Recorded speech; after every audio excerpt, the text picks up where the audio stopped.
Bonjour. Mercredi 15 avril, on va voir soutien de la leçon de l'origine des mots. Alors, d'après des vidéos, vous avez remarqué que beaucoup de mots dans la langue française ont pour origine soit des mots latins ou bien grecs ou bien arabes. On a déjà vu aussi anglais, allemand et ainsi de suite. Très bien. Alors, surtout, juste une information que la majorité des mots scientifiques dans la langue française sont des mots d'origine grecque, surtout pour les mots scientifiques. Par exemple, regardez les mots de la médecine, par exemple, ophtalmologue, ophtalmologie, dermatologue, dermatologie, ce sont des mots d'origine grecque, les mots scientifiques.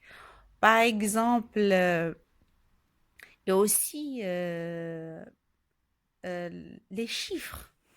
Par exemple, ils disent bi qui signifie deux, mono qui signifie un. Alors, ce sont des mots qu'on utilise, ce sont des préfixes, c'est juste, mais d'origine grec ou latin. Très bien. Aussi, voilà l'exemple ici, bicyclette. Bi qui signifie deux. Et aussi, on dit dans la classe, travailler en binôme. Ça veut dire travailler en binôme, ça veut dire deux élèves vont travailler. Ça veut dire le travail, ça sera en deux. Très bien. Alors après, vous regardez la vidéo du mercredi précédent et vous allez effectuer les exercices.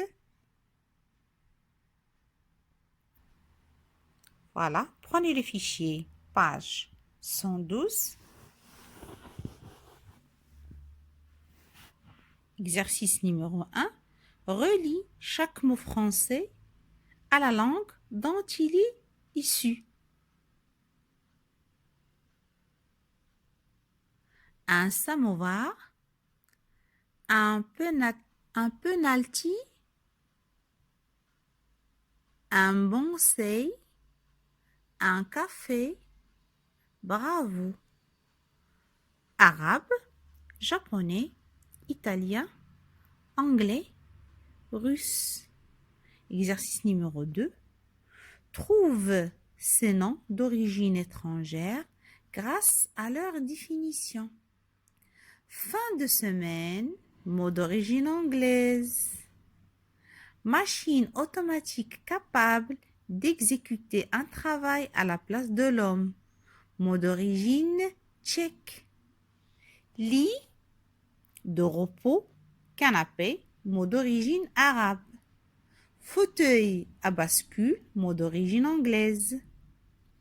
Bloc de glace détaché des glaciers polaires, mot d'origine anglaise. Exercice 3. Complète ces phrases avec le mot français d'origine latine qui convient. Tu peux t'aider du dictionnaire.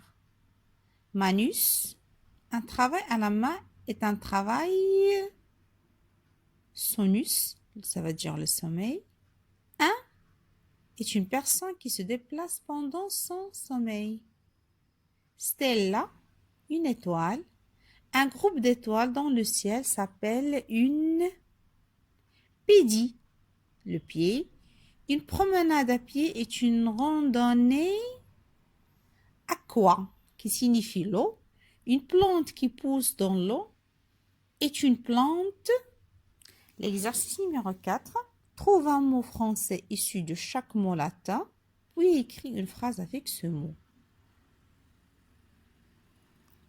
Matter, qui signifie la mer, mot français.